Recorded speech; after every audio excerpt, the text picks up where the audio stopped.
Alright guys, this is CPU Kid, and I'm back after a very long break. That's basically all that happened, was I just wanted a break. So, I finally finished with senior year of high school. I'm a graduate, so more videos, I guess. So, now that I have summers, a little more time. But basically, there was no really particular reason I left, I just wanted a break. That's basically it. So, hopefully I'll be getting back into the swing of videos a little more regularly, so I guess I'm going to start off with the WWDC 2010. A couple days late, but, just had take the last few days with my feet up from graduating and everything, so here I am with the video, and it's, like I said, it's going to be on WWDC 2010, and basically all about iPhone 4 and iOS 4. If you see me looking down here a little bit, it's got my notes. They're my virtual notes. I'd show you if I could.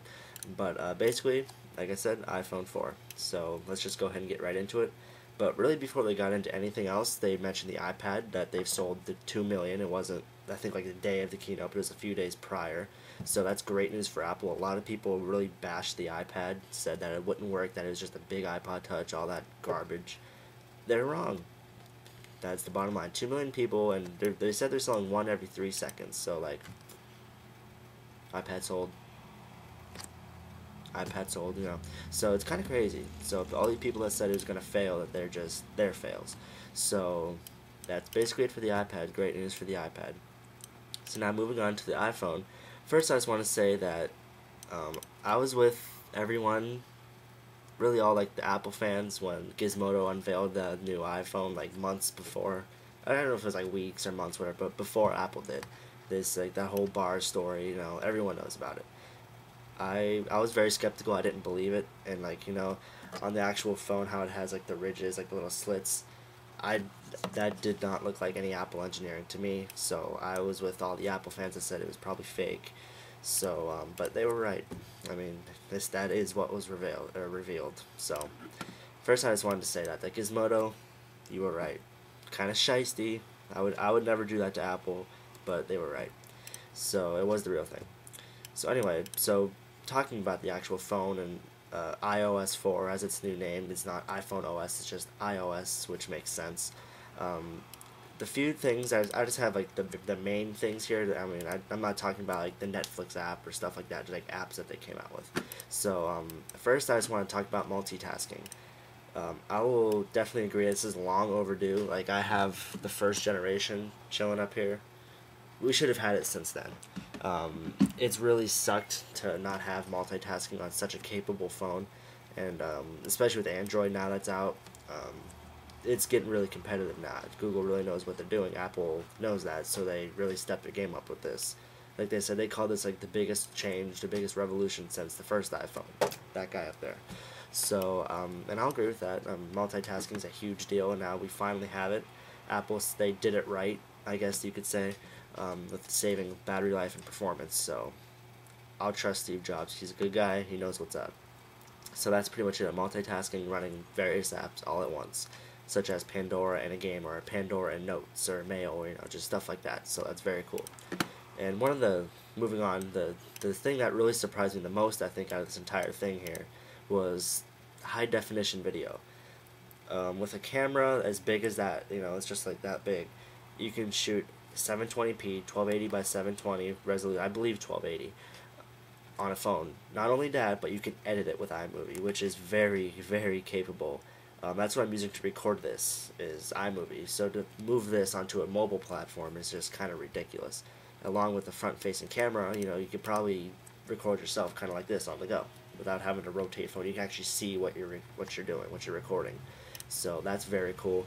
On the front, I believe it's a 1.3 megapixel. On the back is a 5 megapixel with flash. So that's very cool. It has this little bugger right there, the flash. So definitely good for low light situations. Moving on, like I said, the front-facing camera, 5 megapixel. It's really good news that Apple bumped it up. It's about time. They're running really old, kind of crappy cameras, but now they're getting really good. Like everyone's saying, it really takes away something you need in your pocket. You don't need a video camera. Just carry your iPhone 4. That's your video camera, and it's very good. So moving on, the actual phone is 24% slimmer. That's very slim considering like the specs it has, considering what this phone is really capable of. It's very slim, 24% slimmer. I'm pretty sure it's slimmer than this original iPhone. So as you can see, that's already like my finger. Like, so it's just kind of ridiculous that how small these things are getting and what they're capable of. So that's just it for the size. It has a Retina display, which displays 960 by, let's see here, 640. 960 by 640 on a screen that's like that big. That's 4 times the pixels of the original iPhone. So like in the keynote, they had kind of like a magnifying glass zooming in, and everything it's just clear from every single angle. If you hold the phone like this, you know, like you'll be able to read it. So it's very cool. It's very crystal clear, and they're really not charging you anything extra for it. I mean, it's this price. The phone's like the same price as the iPhone 3GS was when it came out. It's just $199, $299. Like, they're just really bumping up their specs and not moving the price at all, which is fantastic. This thing also packs the A4 chip, which is what's used to power the iPad, and the iPad is blazing fast. That thing is just like, open an app, it's open. If you touch the app, it's open. If you do this, it's open. It's really, really fast. So you have that kind of a processor in a phone. You know, this will really compete with that 1 GHz Snapdragon that the Nexus 1 has, that the Droid Incredible has. It'll really compete with that. So next, moving on, the gyroscope. This kind of reminds me of this guy right here, 6-axis controller.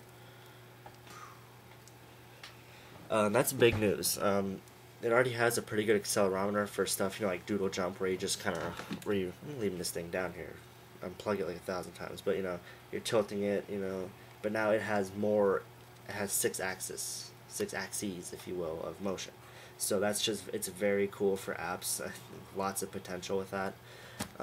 If users can tap into that, like get the API, you know, they can really develop some cool stuff. And Steve Jobs kind of demoed like a Jenga game. Very impressive stuff. Next up, I'm getting close here, is iAds. iAds are going to be huge. It's said to have a good portion of the whole mobile advertising, and very, very right so. There are ads that you don't have to leave your app for. You know, I'm right in the middle of a game, this ad comes up, oh, that's cool. Or even if, oops, I accidentally tapped it, you're screwed, you're out of the app. That's not the case here. So Apple is really they'll make great success out of this. Something kind of like Borat, like great success. Sorry about that.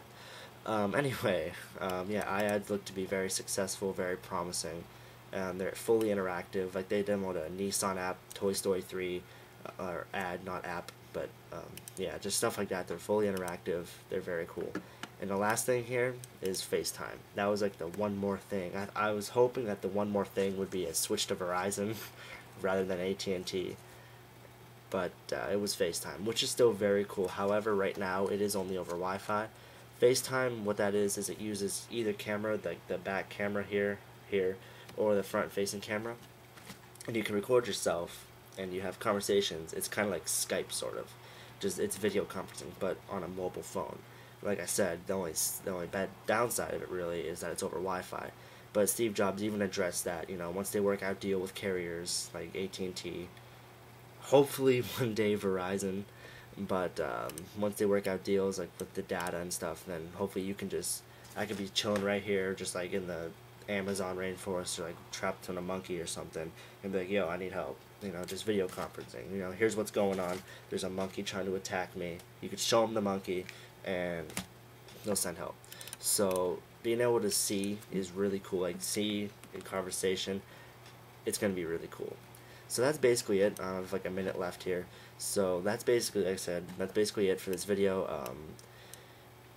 Yeah, that's WWDC 2010. I look forward to what they're going to have in store for the iPod Touch later this year for the iPod event. So that's it. Thanks for watching. If you have any questions, you know what to do. Thanks for watching.